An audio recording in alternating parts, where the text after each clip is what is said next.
మానసిక ఆరోగ్యం ఎంత ముఖ్యమో శారీరక ఆరోగ్యం ముఖ్యం. సరే సోషల్ హెల్త్ కూడా ఈక్వల్లీ ఇంపార్టెంట్. సో సి యొక్క జీవితంలో ముఖ్యమైన దశగా భావించాలంటే తను తాను నర్చర్ చేసుకోవడానికి, తయారవ్వటానికి ఏ దశ, ఏ పీరియడ్ బెస్ట్ పీరియడ్?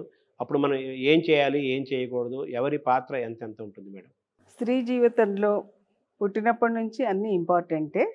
చిన్న పిల్లలుగా ఉన్నప్పుడు తల్లిదండ్రులకు తీసుకోవాల్సిన కేర్, ఆడపిల్లల్ని ఎలా చూసుకోవాలి, వాళ్ళకి పోషకాహారం ఇవ్వడము, ఇవన్నీ ఒక బేసిస్ ఫామ్ అవుతుంది. వాళ్ళంతట వాళ్ళు ఒక స్టేజ్కి వచ్చి వాళ్ళంతట వాళ్ళు వాళ్ళ గురించి కేర్ చేసుకొని నర్చర్ చేసుకోవాలంటే దానికి కూడా మనం ఫస్ట్ నుంచి వాళ్ళని ప్రిపేర్ చేయాలి. సో ఈ రోజుల్లో ఏంటంటే ఇంతకుముందులా కాదు, పిల్లలు 10 years నుంచి కూడా మెచ్యూరిటీ వచ్చేస్తుంది. మెనార్క్ అంటే పీరియడ్ స్టార్ట్ కూడా అయిపోతున్నాయి అన్నమాట. ఈ మార్పు ప్రపంచం అంతా జరిగింది. ఎందువల్లనంటే ఇప్పుడు ఉన్న మనకు దొరికే ఆహారం అవంతా కూడా బాగా ఇంప్రూవ్ అయింది. సో మంచి ఆహారం తీసుకోవడం, పోషకాహారం తీసుకోవడం, బాడీలో గ్రోత్ రావడము, వాటి వల్ల అది కూడా కాకుండా హార్మోన్స్ అనేవి రకరకాలుగా ఇన్ఫ్లుయెన్స్ అవుతున్నాయి. మనం తీసుకునే ఫుడ్లో కొన్ని హార్మోన్స్ ఉండడము, వాటి వల్ల కూడా ఒక ఎర్లీ మెనార్కీ అన్నది స్టార్ట్ అయిపోతుంది. సో 10 years ఏజ్ నుంచి కూడా పిల్లల్లో ఈ మార్పులు వచ్చేస్తున్నాయి అన్నమాట. చాలా మంది తల్లులు అప్పుడే మా అమ్మాయికి 10 yearsకే స్టార్ట్ అయ్యాయండి, కొంచెం మేనేజ్ చేయడం కష్టంగా ఉంది అంటారు. కానీ పిల్లలు అంత అమాయకంగా ఏం లేరండి. ఎందుకంటే వాళ్ళలో వాళ్ళు మాట్లాడుకుని, నేను చూసినంత మటుకు తెలివిగానే ఉన్నారు. నా దగ్గరికి తల్లులు తీసుకొచ్చినా కూడా డైరెక్ట్ క్వశ్చన్స్ అడిగినప్పుడు వాళ్ళు చాలా క్లియర్గానే ఆన్సర్ చేస్తున్నారు. అంటే వాళ్ళకి కొంత ఏదో తోటి వాళ్ళ వల్లనో స్కూల్లోనో ఎంత నాలెడ్జ్ అలా వస్తుంది, కానీ అది సరిపోదు. యాక్చువల్గా వాళ్ళని మనం కరెక్ట్ పాత్లో పెట్టాలంటే ఆ ఏజ్ నుంచి వాళ్ళకి ఈ రిప్రొడక్టివ్ సిస్టమ్ ఏంటి ఇదంతా కూడా కొంచెం పరిచయం చేయాల్సిన ఏజ్ వచ్చేసింది. ఎందుకంటే మేము చాలా చిన్న వయసు పిల్లల్ని 13, 14, 15 years పిల్లల్ని కూడా చాలా ప్రాబ్లమ్స్తో చూస్తున్నాము. మెన్స్ట్రల్ డిసార్డర్స్ ఒకటి, అది కాకుండా ఏంటంటే వాళ్ళల్లో చాలా కో ఎడ్యుకేషన్ ఇలాంటివన్నీ ఉన్నాయి. ఆ చిన్న పిల్లల్లో కూడా 13 years, 14 years మనం చిన్న పిల్లల్ని అనుకుంటున్నాం, కానీ అక్కడ బాయ్ ఫ్రెండ్స్, ఈవెన్ ప్రెగ్నెన్సీస్తో కూడా వస్తూ ఉన్నారు. తల్లిదండ్రులకు ఏం చేయాలో అర్థం కాని పరిస్థితి, అలాంటి పిల్లల్ని కూడా మేము చూస్తున్నాం. అవన్నీ చూసిన తర్వాత ఏమనిపించిందంటే వీళ్ళని ఎడ్యుకేట్ చేయాలి, వీళ్ళకి తెలియాలి. అసలు చాలా మటుకు అమాయకంగా నమ్మి అలా కొన్ని జరుగుతుంటాయి ఇన్సిడెంట్స్.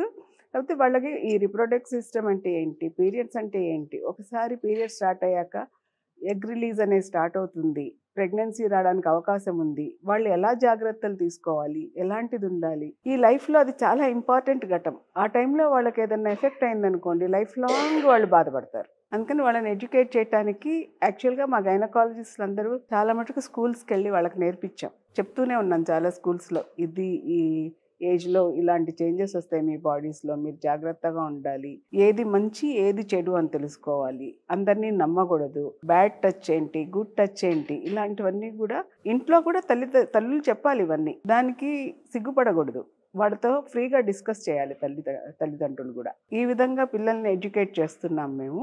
అది కాకుండా నిజంగా పిల్లలకు ఒక సమస్య వచ్చిందనుకోండి, ఏ బ్లీడింగ్ ప్రాబ్లమో వచ్చిందండి, అప్పుడు మాత్రమే డాక్టర్ దగ్గరికి తీసుకొస్తారు. వాళ్ళకు ఒక రెగ్యులర్ చెకప్ అవసరం అనే ఆ ఏజ్లో చాలా మటుకు ఇళ్లలో అనుకోరు.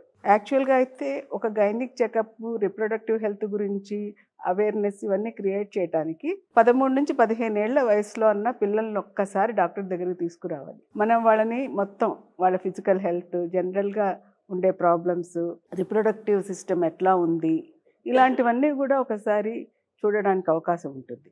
వాళ్ళకి ఏమన్నా సమస్యలు ఉన్నా ఎర్లీగా గుర్తించగలుగుతాం. చాలామంది ప్రాబ్లమ్స్ ఏంటంటే మెన్స్ట్రువల్ డిసార్డర్స్, అప్పుడు దాంతో తీసుకొచ్చినప్పుడు వీలైనంత మటుకు మేము అన్ని ఇన్వెస్టిగేట్ చేసి వీళ్ళకి ఇలాంటి ప్రాబ్లమ్స్ ఉన్నాయి, అది కూడా కాకుండా ఆ ఏజ్లో పీరియడ్స్ రెగ్యులర్గా రాలేదు అంటారు. నిజానికి ఆ ఏజ్కి ఇంకా లోపల ఎండోక్రైన్ ఆర్గాన్స్ ఏవైతే హార్మోన్స్ని ప్రొడ్యూస్ చేస్తాయో అవంతా మెచ్యూర్ అవుతూ ఉంటుంది. యూట్రస్ అవన్నీ కూడా ఇంకా మెచ్యూర్ కావాలి, ఆ స్టేజ్లో ఉంటారు. కాబట్టి పీరియడ్స్ స్టార్ట్ అవ్వడం 11 ఏళ్లకో 10 ఏళ్లకో స్టార్ట్ అయినా కూడా 16 years వరకు పడుతుంది అవన్నీ ఒక దారికి రావడానికి.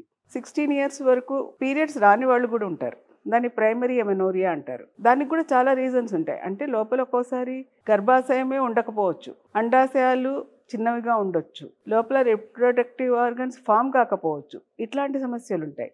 అలాంటి వాళ్ళందరినీ గుర్తించడానికి అవకాశం ఉంటుంది ఒక్క చెకప్ కన్నా 13, 14 ఆ ఏజ్లో తీసుకొని వస్తే. 13-14 ఏళ్ల వయసులో, ఇంకా చెప్పాలంటే ప్రస్తుతం అడ్వాన్స్ అయిన వాతావరణంలో 10 ఏళ్ల వయసునప్పటి నుంచే డాక్టర్స్ తీసుకురావటం, డాక్టర్ చెకప్ చేయటం, వాళ్ళతోటి ఒక కౌన్సిలింగ్ ఇప్పించటం, రీప్రొడక్టివ్ సిస్టమ్ అంటే ఏంటి, స్త్రీ యొక్క లైఫ్ ఏంటి, ఎప్పటి నుంచి ఎటువంటి శరీరంలో ఎటువంటి పరిణామాలు మార్పులు జరుగుతూ ఉంటాయి, అలాగే మానసికంగా ఎటువంటి ఆలోచనలు కోరికలు వస్తుంటాయి, అలాగే ఇవన్నీ కూడా తెలుసుకోవాలంటే డాక్టర్ని చూపిస్తుండాలి. తర్వాత తల్లిదండ్రులు కూడా, ముఖ్యంగా తల్లి ఇంట్లో పిల్లలకి ఒక ఎడ్యుకేషన్ లాగా మనకి మంచి లక్షణాలు ఏం చేయాలి, ఏం చేయకూడదు, విద్యా బుద్ధులు చెప్పినట్టుగానే వాళ్ళ శరీరం గురించి కూడా వాళ్ళు చెప్పాల్సిన అవసరం చాలా ఉందని మీరు భావిస్తున్నారు. అన్నిటికంటే మెయిన్ కంప్లైంట్స్ తల్లుల దగ్గర నుంచి ఏంటంటే వీళ్ళు ఫుడ్ సరిగ్గా తీసుకోరు, నేను ఇంట్లో వండినవేవి తినరు, దే వాంట్ జంక్ ఫుడ్ అంటారు, పిజ్జా, బర్గర్ ఇలాంటివి, లేకపోతే నూడిల్స్. మ్యాక్సిమం పిల్లలు ఇవే తింటున్నారు. వాళ్ళు తల్లి తయారు చేసిన మన మామూలుగా ఇంట్లో వండుకునే టిఫిన్స్ కానీ ఇడ్లీయో దోశనో ఇలాంటివన్నీ పనికిరాటం లేదు, తినడం లేదు మేడం అంటారు వాళ్ళు. పిల్లల్ని అడిగితే వాళ్ళు ఏంటి చాక్లెట్స్ కావాలి ఇలాంటి కోరికలే తప్ప నిజానికి ఏది మంచి ఫుడ్ అన్న అవగాహన లేదు. మనం ఏం తింటే మన శరీరము బాగా పుష్టిగా ఆరోగ్యంగా అన్ని రకాలుగా తయారు కావాలంటే పోషకాహారం కదండి కావాలి. అది ఉంటే అన్ని రకాల డెవలప్మెంట్లు బాగుంటాయి. సో అన్నిటికంటే మోస్ట్ ఇంపార్టెంట్ మన బేసిక్ థింగ్, మనం ఫుడ్ సరిగ్గా తీసుకోవాలి. పిల్లలకి నేను వచ్చిన పిల్లలకి అందరికీ నేను అడుగుతూ ఉంటాను, నీకేది ఇష్టమో చెప్పు అంటే వాళ్ళు చెప్తారు కొన్ని వెజిటేబుల్స్, కొన్ని ఫ్రూట్స్, మిగతావి మేము తినాం, ఆకుకూరలు ఇష్టం లేదు. నేను మదర్ని ఎడ్యుకేట్ చేయడం మొదలుపెట్టాను. అట్లా కాదమ్మా, వాళ్ళు ఇష్టం లేదు అన్నంత మాత్రాన్ని నువ్వు వదిలేయకూడదు. నువ్వు ఆకుకూరని ఇంకో రకంగా పెట్టు, వాళ్ళు ఏం తింటారంటుంది, మీ అమ్మాయి ఇడ్లీ తింటారంటుంది, నువ్వు ఆకుకూరని ఇడ్లీలో కట్ చేసి. సో నేను అట్లా ఎడ్యుకేట్ చేయడం మొదలుపెట్టాను. ఏదైనా సరే నువ్వు వాళ్ళకి మొత్తం రోజు మొత్తంలో మీ ఇంట్లో వండిన ఫుడ్డే మ్యాక్సిమం తినిపించు. వాళ్ళకి బయట ఫుడ్ తినడానికి ఒక ఛాన్స్ ఇవ్వండి. వాళ్ళ ఫ్రెండ్స్తో పాటు తింటానంటే తిననివ్వు. అవన్నీ కోరికలు చంపేస్తే వాళ్ళ కోపాలు వస్తాయి. పిల్లలు కూడా ఎలా తయారైపోయారంటే వాళ్ళు పేరెంట్స్ని ఎక్కువ ఎదిరించేయటం అలాంటివి చూస్తుంటాను, ఎదురుగుండానే చేస్తుంటారు కొన్ని. సో ఆ స్టేజ్కి తీసుకెళ్ళకూడదు, మీ కంట్రోల్లో ఉండాలి పిల్లలు. అట్ ద సేమ్ టైం వాళ్ళకి ఒక ఇండిపెండెన్స్ ఉండాలి. సో మనం ఇవ్వాల్సిన ఫుడ్ గురించి మీకు అవగాహన ఉండాలి. పేరెంట్సే సరిగ్గా ఫుడ్ని తీసుకోకపోతే వాళ్ళే నేర్పిస్తారండి. ఎదుగుదలకు కానీ బాడీ బాగా తయారు కావడానికి కానీ ఫ్యూచర్లో ప్రాబ్లమ్స్ రాకుండా ఉండడానికి కేర్ తీసుకోవాల్సిన ఏజ్ ఇదే, డెవలపింగ్ ఏజ్. 13 నుంచి స్టార్ట్ చేస్తే 25 years వరకు మంచి గ్రోత్ ఉంటుంది, ఎస్పెషల్లీ బోన్ గ్రోత్. ఎడోలసెన్స్ నుంచి కూడా ముందుకి bone growth is very important for women. ఎందుకంటే మన కాల్షియం రకరకాలుగా ఖర్చు అయిపోతుంది, దీని ఎఫెక్ట్ ఓల్డ్ ఏజ్లో తెలుస్తుంది. బోన్స్ వీక్ అయిపోవడం, ఆస్టియోపోరోసిస్ అంతా. సో ఎవరికైనా సరే bone farming age up to the age of 25. Bone strength బాగుండాలంటే ఏం చేయాలి మేడం? బోన్ స్ట్రెంగ్త్ బాగుండాలంటే proper food, calcium intake and also exercises. ఇప్పుడు ఏ స్కూల్ చూసినా కూడా ప్లే గ్రౌండ్ ఉండడము అలాంటివన్నీ ఎక్కడ కనపడుతున్నాయండి? చిన్న చిన్న డబ్బా లాంటి స్కూల్స్ కూడా ఉన్నాయి. పిల్లలకి చదువుకోవటము, లేకపోతే ఒక చోట కూర్చొని మాట్లాడుకోవడం. ఇలా మేము వెళ్తాం కదా స్కూల్స్కి ఇన్స్పెక్షన్స్, అలా వచ్చేవాళ్ళు కాకుండా మేము చదివించడానికి వెళ్తాం, వాళ్ళకి రిప్రొడక్టివ్ హెల్త్ గురించి చెప్పడానికి వెళ్తాం. ఎక్కడో చోట కూర్చొని అమ్మాయిలందరూ మాట్లాడుకుంటూ ఉంటారు, ఫిజికల్ యాక్టివిటీస్ ఏం కనపడవు అక్కడ.